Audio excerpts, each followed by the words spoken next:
안녕하십니까. 벚꽃 대통령 치광입니다. 엊그제 신문에 보니까 아이들이 하도 스마트폰을 많이 보다 보니까 병이 많이 생겼답니다. 정말 시대가 그럴 거예요. 뭐 척수병도 그렇고 눈도 빨리 상한다 그럽니다. 이거 아이들 스마트폰을 너무 보는 시간이 많으면 본인도 마찬가지예요. 스마트폰을 보지 않을 수가 없는 게 스마트폰을 보지 않으면 어떻게 됩니까? 꼰대라 꼰대라 그러잖아요.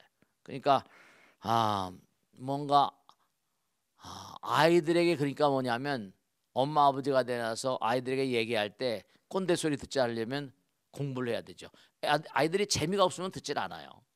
재미가 없고 뭔가 유익하지 않으면 그건 뭐 그럼 스마트폰 속에 다 들어있는데 그걸 왜 그러겠습니까? 그러니까 항상 공부하는 자세를 갖추는 것이 꼰대 소리 안 듣는 비결이라고 생각하시고 벚꽃 대통령 열심히 보시면 뭔가 많은 도움이 되실 거예요. 자, 오늘 질문 받겠습니다. 누가 질문하실까? 감사합니다. 네. 경주 남산 어허. 열왕국에 쓰러져 계신 부처님을 어허. 다시 세우기 위해서 어허. 애쓰고 있는 것으로 알고 있습니다. 네네, 저 들었어요. 스님, 열왕국 부처님은 어떤 부처님인지 궁금합니다. 네, 우선 이 열암국 부처님은 그거 왜 이렇게 쓰러졌냐 이걸 조사를 해보니까 아마 조선시대 아마 후기에 이렇게 쓰러졌던 것 같아요. 그때 그쪽에 경주에 지진이 있었답니다. 경주 그쪽엔 지진이 가끔 일어나잖아요. 지진 나는 바람에 굉장히 엎어진 거. 근데 그게 왜 열암국 부처님 얘기가 많이 나온가 하면 부처님 확 넘어졌잖아요. 그죠? 그럼 거기가 몸이 돌이니까 부딪혀 깨질 거 아니에요. 근데 넘어갔는데도 부처님 상호가 그대로 코 같은 것도 그대로 남아 있는 거예요. 그러니까 상호가 여전히 남아 있으니까 참 신기하다. 어떻게 넘어졌으면 깨지고 부서질 텐데 몸이 얼굴이 말짱하냐. 이제 이런 얘기에서 그걸 다시 세우자 해가지고 그것도 부처님 꽤 큰가 봐요. 뭐 한 5m, 6m 정도 되는 부처님 큰 거잖아요. 그죠? 마애벌인데. 그래서 무게도 하면 80톤 정도 된다나. 이제 그게 세우기가 비용이 많이 드니까 지금 많은 노력을 하고 있죠. 근데 이게 참 우리가 삶을 살다 보면 신기한 게 참 많이 있어요. 부처님 경에도 이 불상이라는 게 여러분 생각해 보세요. 불상을 만드는 분들 불모라고 그러거든요. 돌을 쪼아서 만들잖아요. 돌을 쪼아서. 근데 참 부처님 경에도 뭐라고 나오는 거 아니? 부처님 어머니 마야부인이 도리천에 났거든요. 도리천에 가서 태어나셨으니까 부처님 어머니를 뭔가 만나기 위해서 부처님께서 도리천으로 가셨대요. 우리가 보면 상상할 수 없죠. 그러니까 도리천에 가셨는데 그때 바사의 왕인가? 그때 그 왕이 부처님을 너무 뵙고 싶은 거예요. 아마 도리천에 가서 꽤 오래 계시나 석 달인가 뭐 얼마 계셨던 모양이에요. 그래서 이제 그 당시에 그 나라 안에 제일 조각을 잘하는 사람을 시켜서 부처님 상을 좀 만들어라. 그 부처님 상을 조성하고 있었다는 겁니다. 이게 부처님 상을 실제로 본 거 아니? 쪼아가지고 이제 부처님 만드는데 이게 나무나 돌 이런 불상이잖아요, 그죠? 근데 부처님께서 도리천에서 내려오신 거예요. 부처님 오십니다 했더니 이 불상이 이른바 말하면 나무를 쪼아서 만들지 돌을 쪼아서 만들지 불상을 만들잖아요. 그럼 거기에 마음이 들어가 있고 불상이라고 하는 건 부처님의 그 위실력이 함께 하시기 때문에 생각해 보세요. 우리도 뭐 돌로 만든 부처님이거나 뭐 나무로 만든 부처님 있으면 함부로 하지 않잖아요, 그죠? 바라만 보는 거로도 그냥 뭐 이렇게 합장을 하잖아요. 실제로 그 불상이 벌떡 서더니 부처님 만나러 가더래요. 그런 후라이가 어디 있습니까? 스님 거짓말이다. 그 어떻게 불쌍하게 써가지고 저는 안 봤으니까 모르는데 경전에 나오는 거더래요. 또 하나 있습니다. 스님이 이제 불상을 조성하다가 돌아가셨어요. 염라대왕 앞에 간 거죠. 염라대왕 앞에 간 거예요. 근데 그 불상이 염라대왕 앞에 딱 나타난 거예요. 얘들아, 왜 나를 조성하는 불모를 잡아오면 나는 어쩌란 말이냐? 응? 그랬더니 염라청에 있는 관리들이 아유 목숨은 남아 있습니다. 아직 몸은 건강한데 더 이상 먹을 음식. 그러니까 제가 항상 드린 말씀이 이런 거예요. 지난번에도 어느 프로인가에서 얘기했는데 뭐냐면 야쿠르트 같은 거, 약 같은 거, 뭐 인삼 제품도 마찬가지죠. 보면 뒤에 딱 뭐 있어요? 유효기일 있잖아요. 모든 제품들은 생산해낼 때 전부 다 유효기일이 있습니다. 여러분이 이 땅에 태어날 때 부처님경에 지장경에 나오죠. 수명기왕이라고 있어서 이 땅에 딱 태어나는 순간 죽음의 날짜도 딱 찍혀 나옵니다. 왜냐? 이 세상에 태어날 땐 그 사람이 이 세상에 태어나서 사는 수명 기간이 정해져 있어요. 너는 몇 년 몇 월 며칠 살다 들어와라. 왜냐? 그 사람이 전생에 진 공덕의 양이 있잖아요. 공덕의 양이 있기 때문에 먹을 양이라거나 그 사람이 누릴 만한 어떤 재물이라거나 이런 등등해서 먹을 양이 정해져 있어요. 근데 너무 그러니까 많이 들지 마세요. 소식을 해야만 되는 이유가 왜냐? 한꺼번에 다 먹어버리면 오래 못 삽니다. 네, 그런 걸 아세요. 그러니까 소식을 하니까 장기들도 편하죠. 오장육부가 생활하기 편한 거예요. 그 데이비드 싱클레어라고 하버드 교수입니다. 이 사람은 자기 아버지도 유명한 사람인데 그래서 이 사람 노화의 종말이라는 책을 보면 제가 상당히 뭔가 주의 깊게 봤는데 거기 보면 이 사람이 하버드대학교 교수하면서 조사한 내용을 보면 수많은 사람을 체크하다 보면 대체로 소식하는 사람이 장수한다. 그래서 노화의 종말에 보면 소식하라 이렇게 나옵니다. 그런 것처럼 이 불상이 너 왜 나를 조성하는데 이 사람 데려오면 나는 어떡하란 말이냐 이렇게 된 거죠. 아 이거 대단히 죄송합니다. 아직 몸은 건강한데 더 이상 먹을 음식이 없기 때문에 모시올 수밖에 없었습니다. 이렇게 된 겁니다. 그러면 도로 보내서 내 불상을 다 조성할 때까지 연잎 다른 건 못 먹고 연잎이나 소화시키다가 불상 조성하면 데려와 이렇겠다는 겁니다. 이 불상 그래서 다시 태어나가지고 다시 살아와가지고 불상을 다 조성한 다음에 돌아가셨다는 그런 기록이 법원주림에 나오는 기록입니다. 그와 마찬가지로 중요한 게 뭐냐? 이 불상이라거나 이런 존재들은 그 안에 그 안에 불상에 부처님의 위실력이 함께 있어요. 왜냐하면 수많은 사람들이 그 불상을 보고 기도하고 예경하면서 영혼의 길을 가시니까요.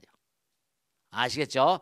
그래서 이 열암국 부처님에 대해서는 여러 가지로 얘기가 많은 게 너무 신기하다. 지진이 나면서 지진 되면서 돌 붙여더라고요. 그죠? 넘어가는데 그게 깨지고 모서리 막 이렇게 될 텐데 코가 땅에서 5cm 정도 떨어졌는데 조금만 더 하면 깨질 거예요. 그죠? 코가. 근데도 그대로 그 모양이 살아 있어가지고 신기하고 기이하다. 그래서 열암국 부처님은 꼭 다시 뭔가 80톤이라니까 엄청나게 큰 겁니다. 6m나 되는 큰 부처님이니까. 그래서 그걸 비용도 많이 들고 하니까 지금 아마 모금 운동을 하고 있다 들었습니다. 자, 다음 줄 보겠습니다. 누가 해보실까? 부처님께서 열반에 드셨을 때 네. 늦게 온 마가 무섭을 위해 관 밖으로 발을 내미셨는데요. 네네. 손도 있는데 왜 하필이면 발을 내보이셨나요? 네.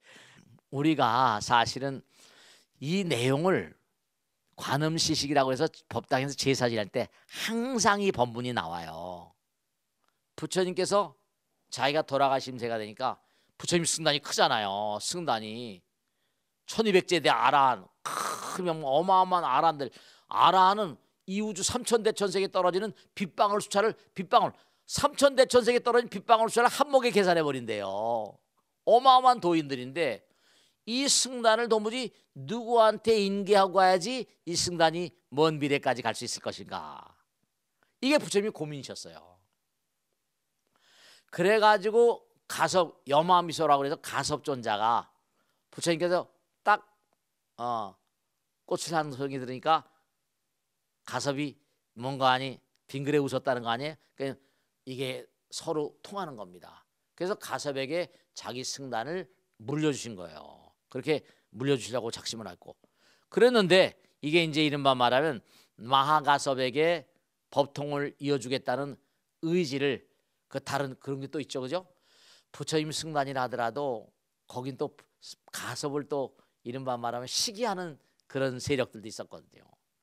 그래서 이제 여마미소라거나 다자타쯤 반분자, 부처님과 이제 이렇게 뭔가 같이 이렇게 반분자라고 그래가지고 그 가섭을 이제 또 이렇게 내가 너를 바톤 타치를 하겠다는 그런 표징을 한 또 하나의 징표가 있었고, 이제 이른바 말하면 지금 말씀인 곽시상부예요. 그래서 먼데 이제 갔다가 여러 가지 사태가 여의치 않아 가지고, 그 상황이 여의치 않아 가지고 이른바 가섭이 500명의 제자들하고 같이 어디 이제 포교 여행을 갔다 오다가 보니까 시간이 늦게 됐어요. 이웃 나라에 머물고 있었던 겁니다. 근데 부처님께서 돌아가신 거예요. 그게 오늘 그때 뭐 무슨 뭐 제트가 있었던 것도 아니고, 그때 무슨 열차 타고 오는 것도 아니고 천상 걸어와야 되니까. 그래서 이제 뭔가 이제 밤낮을 가리지 않고 와가지고 구시나가라 부처님 돌아가신 데 오셨어요. 그런데 안한존자가 있어요. 부처님 측근에 안한존자. 그 안한존자에게 좀 부처님 좀 뵙게 해달라 그런 겁니다. 부처님 좀 뵙게 해달라. 근데 뭐냐면 안한존자에게 그렇게 요청을 했는데 뭐냐면 지금 다비식이 거행되고 있으니까 보여줄 수 없다. 그러니까 가섭이 뭔가에 통곡을 하면서 부처님 관을 빙글빙글 돌고 있었다는 겁니다. 그랬더니 부처님께서 관 밖으로 발을 탁 곽에서 보여줬다. 쌍부. 부처님께서 두 발을 딱 관 밖으로 냈다는 거예요. 이 곽시쌍부가 부처님께서 사람이 죽어도 죽지 않는다. 내가 너에게 뭔가 바톤 타치는데 네가 좀 늦었지만 내가 이렇게 살아있다. 너를 지켜보고 있다 해서 관 밖으로 두 발을 내보이는, 그거 어떻게 관 밖으로 두 발을 탁 내보내겠어요? 부처님께 가능하신 거죠. 그래서 뭔가 정말로, 그래서 내가 가섭이 제가 부처님법을 정말 목숨을 다해서 부처님법을 온 세상에 펼쳐 보이겠습니다. 그렇게 뭔가 다짐을 했다는 얘기입니다. 그래서 이 곽시쌍부와 더불어서 또 하나의 어떤 유명한 일화가 있는데 그걸 수유청리라고 하는데, 스님들이 제사일 때마다 꼭 곽시쌍부하고 수유청리를 같이 합니다. 이 수유청리 뭐냐? 양나라 무제 때 달마스님 아시죠? 달마스님이 양나라 무제가 달마스님에게 물었어요. 달마스님은 대단한 도인이잖아요. 이 양나라 무제는 대단히 훌륭한 황제긴 해요. 절도 많이 짓고 경전도 많이 번역하고 아주 그냥 승려들도 많이 양성하고 호불왕이에요. 그러니까 달마스님께 물었습니다. 내가 절도 많이 짓고 경전도 많이 번역하고 그 다음에 승려들도 많이 양성했으니까 내가 큰 복을 줬겠습니다. 공덕무 그런 겁니다. 그게 무슨 공덕이냐? 네가 공덕을 많이 셨다고 생각하는 것 자체가 공덕이 없다 이랬다는 겁니다. 그러니까 화가 난 거죠. 화가 나고 약이 올리니까 되죠? 달마스님을 돌아가시겠어요. 달마스님을 돌아가시겠단 말이죠. 그러니까 묻었어요, 관에다가. 근데 사신이, 양나라 무제의 사신이 총령이란 높은 그 맷뿌리를 이제 그 사신으로 갖다 오는 겁니다. 근데 달마스님이 이렇게 지팽에다가 주장자에다가 미투리 신고 다닌, 그 당시에 신고 다닌 신발 하나를 딱 걸치고 걸어가는 거예요. 달마스님 어디 가십니까? 했더니 이제 당신의 나라, 너희 나라하고 이제 인연이다 해서 난 우리나라 간다 이러고 가더라는 거예요. 그래서 와서 총령을 넘다 보니까 달마스님이 뭔가 하니 미투리 한 짝을 들고 산을 넘어가면서 이제 우리나라 간다 그럽니다. 양나라 모제가 깜짝 놀란 겁니다. 깜짝 놀래가지고 관을 파보니까 진짜로 신발이 한 짝밖에 없더래요. 그래서 달마스님은 죽어도 죽지 않는다. 또 수유청리, 그걸 수휴, 미투리 한 짝을 청리 짊어지고 갔다, 이런 얘기는 이제 스님들이 제사일 때마다 죽어도 죽지 않습니다. 부처님께서는 곽시상부 돌아가신 다음에 관 밖으로 두 발을 내보시고 달마스님께서 미투리 한 짝 들고 가셨습니다. 영가님이시여 뭔가 이상을 등졌다 하더라도 끝나는 게 아닙니다. 제가 오늘도 강의할 때 그런 얘기 드렸습니다. 우리가 누구나 마음 가운데 마음 가운데 원력이랄까 희망을 먹고 있어요. 여러분 희망 어떤 희망 가지세요? 어떤 희망 가지죠? 근데 우리의 희망은 좀 더 낫고자 하는 희망이에요. 돈을 많이 벌어라 뭔가 우리 불자들은 뭔가 뭐라고 표현할까요? 성불의 염원 같은 거라고 할까요? 그러니까 중요한 게 우리가 무덤 속에 묻힌다 하더라도 우리의 희망은 무덤 속에 같이 묻힙니다. 다음 생에 태어날 때 그 희망은 같이 가는 거예요. 희망은 절대로 사라지지 않습니다. 우리가 죽는다고 해서 우리 영원한 존재가 아닌 건 아니거든요. 그렇게 아시고 몸과 마음을 다해서 정말로 왜 곽상무 두 발을 관 밖으로 보이셨냐? 그것은 뭔가 하니 우린 영원을 가는 존재다. 죽어도 죽지 않는 존재다. 그 사실을 제자들이 뭔가 이렇게 얘기하면서 가섭에게 얘기하면서 열심히 부처님 법을 뭔가 전달해서 세상을 아름다운 세상으로 만들도록 노력해라. 그런 의미라고 말씀드릴 수 있어요. 자, 다음 주 갔습니다. 다음 주는 누가 다음 질문 해보실까? 저희들이 고인을 위해 왕생극락하시라고 명덕을 빌어드리는데요. 스님, 아미타 부처님이 계신 서방정토에 왕생극락하려면 어떻게 기도를 해야 하는지 스님의 고귀하신 법문을 청합니다. 네, 고맙습니다. 네, 좋으신 말씀이세요. 누구나가 다 세상을 살다 보면 여기가 고통의 바다니까 사는 게 힘들잖아요. 뭐 순간순간 즐겁기도 합니다. 그런데 대체로 흘러가는 모든 것들이 어려움이 많잖아요. 우선 먹어야 되는 어려움, 그 다음에 또 뭔가 하니 남들보다 좀 더 나아졌으면 하는 그런 그 마음이지만 그게 마음대로 안 되는 고통, 괴로움 같은 거. 요즘에 젊은 친구들은 특히 뭐냐면 여러 가지로 주택의 문제라거나 또 뭔가 여러 가지 직장을 갖지 못해서 고통스러운 거, 뭐 여러 가지 또 별의별 고통이 많아요. 그러니까 사람들은 뭐냐면 극락이라는 세계 너무나 아름다운 세계라니까 이 고통 가운데 살면서 뭔가 극락에 가기를 바란다. 이 왕생락이라는 게 왜 나오는 거 아니? 극락이라는 세계는 우리가 지금 여기 인도 한생에 살고 있잖아요. 근데 우리가 삶을 도모하면 어떤 문제가 있는 거 아니? 성불하기 전까지는 어느 곳에 난다더라도 이게 윤회해야 돼요. 자꾸만 돌고 도는 물레방아처럼 계속 태어나야 되거든요. 그러니까 물레방아 같은 인생이라고 그러잖아요. 그러니까 도를 닦는 사람들이나 구도자들은 뭐냐면 극락이라는 세계는 정말로 결정정각원이라 아미타 부처님께서 그 극락에 들어온 많은 사람을 전부 다 끌어안고 부처님께서 직접 가르쳐 주신대요.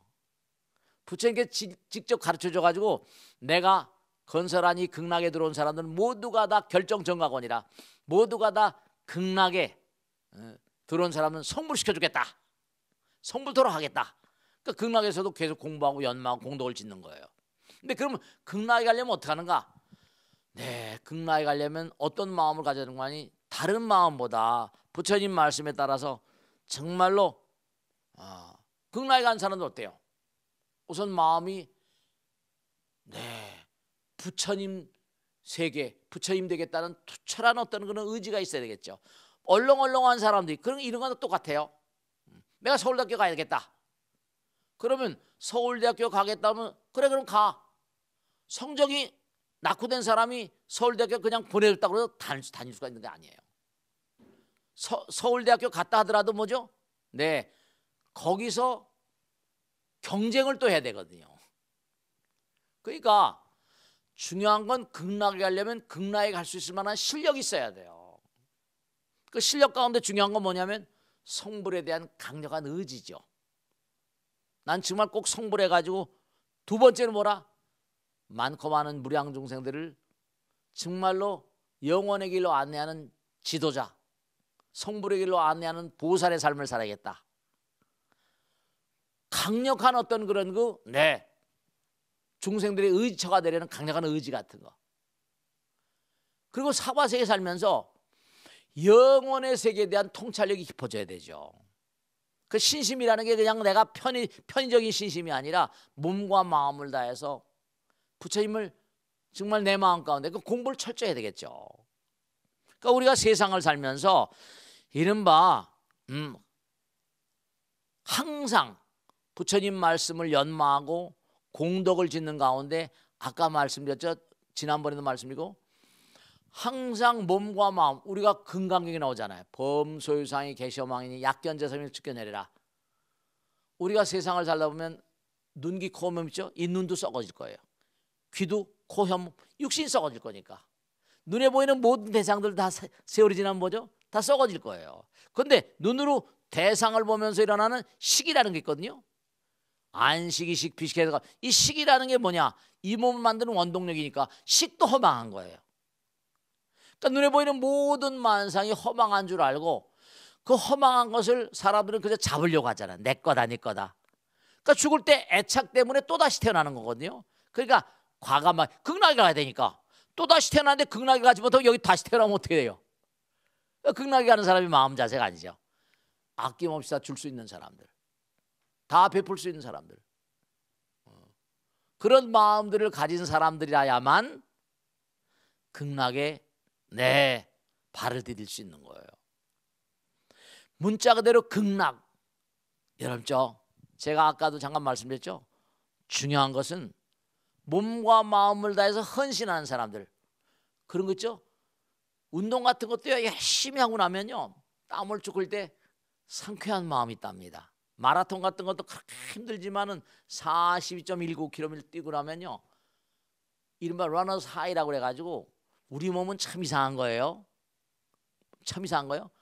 고통을 이겨내려고 몸과 마음을 다하면 할수록 고통스럽습니다. 고통을 이겨내려고 하는 물질이 분비가 돼요. 몸과 마음을 다해 고통스러운 것만큼 고락 부리니까 고통스러운 것만큼 즐거움도 함께 합니다. 그런 게 있어요. 그러니까 중요한 게 보살님들이 아이를 낳잖아요. 그죠? 제일 고통스러울 때가 언제냐 그러면 제가 많은 분들한테 여쭤보니까 아이를 낳을 때랍니다. 그렇죠? 아이를 낳을 때 다 낳아보셨잖아요. 너무너무 힘들겠죠? 근데 아이를 낳고 나서 그 아이가 내 옆에서 강보에 쌓여서 새근새근 내 숨을 쉬면서 잠들었을 때 그 아기 얼굴을 볼 때 마음이 한없이 즐겁대요. 그러니까 고통을 드린 것만큼 즐거운 겁니다.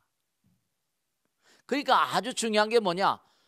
몸과 마음을 다해서 대사일범 대불현성이라 나를 탁 던져버릴 마음을 정말 던져버릴 마음을 갖게 되면요 표현할 수 없는 즐거움의 세계가 있어요. 내가 몸과 마음을 던지면 거기서 찬연한 부처님의 위실력이 함께해요. 그걸 니르바나라고 열반이라고 그러죠. 열반의 세계가 바로 뭐라? 극락의 세계. 극락 열반 그러잖아요. 그러니까 이 세상을 살면서 몸과 마음을 다해서 부처님 말씀을 실천하려는 의지 가운데 살 때 그리고 나를 내세우지 않는 거예요. 그러니까 극락왕생은 뭐라? 극락, 극도의 고통을 이겨낸 자들만이 가는 세계예요. 그러니까 몸과 마음을 다해서 헌신하고 희생하고 공덕을 짓고 그 공부도 마찬가지죠. 여러분 지금 공부를 열심히 해서 몸과 마음을 다해서 정말로 그런 것 충분히 가능한 거예요. 그러다 합격을 딱 엄마 꿈만 같은 그런 상황이 벌어지는 거예요. 그러니까 극고를 치는 사람들만이 극락의 맛을 알아요. 미친 듯이 mon고하니 노력해 본 자들만이 맛을 아는 세계가 있어요. 그러니까 그런 마음자리로 우리가 나갈 때 극락왕생은 멀지 않았다. 그러니까 해보지 않고 이러쿵저러쿵 얘기하는 건 예의가 안 되는 거죠. 그러니까 보살 뭐 이러거든요. 스님 뭐 이렇게 하면 됩니까 안 됩니까? 그렇게 얘기할 수 있는 게 되고 안 되고를 해봐야 하는 거예요. 길고 짧은 거 뭐라? 대봐야 하는 것처럼 말씀이죠. 아시겠죠? 자 오늘 이 정도로 마치고 극락왕생을 발언하신 분들 천당락이래. 천당락 뭐 다 좋습니다. 불교에서는 천당락은 엄연히 다른 거라고 나옵니다. 천당은 이른바 극락하고 달라. 극락은 부처를 보장만 땅이 거기 가면 무조건 부처 되는 곳이에요. 부처가 되면 어떨까? 무한한 어떤 헌신과 봉사. 그 사람들은 뭐라? 무아상 아상이 깨졌으니까 무량한 우주에 있는 무량한 중생들 제도한데 몸과 마음을 다하는 곳이고 천당 가면 몸과 마음을 다해서 정진하지만 그게 미흡하면 또 다시 강등되는 거예요. 그러니까 우리 선조들은 대범천 광음천에 살다 쫓겨왔다고 그러잖아요. 그렇게 생각하시고 항상 우리가 이 세상을 살면서 마음 가운데 희망이 없는 사람이 없어요. 그런데 죽으면 희망이 끝나는 것이냐? 그렇지 않아요. 희망은 무덤 속에 같이 갑니다. 여러분이나 저나 이상을 등지면 그 희망은 우리의 마음과 더불어서 무덤 속에 같이 들어가고 그 다음 생에 또 그 희망은 연결돼서 가서 성불하는 그날까지 우리 희망은 멈추지 않습니다. 몸과 마음을 다해서 열심히 정진하시길 당부드립니다. 자, 오늘 함께 하신 여러분 대단히 감사합니다. 다음 주에 다시 뵙겠습니다. 고맙습니다. 마치겠습니다.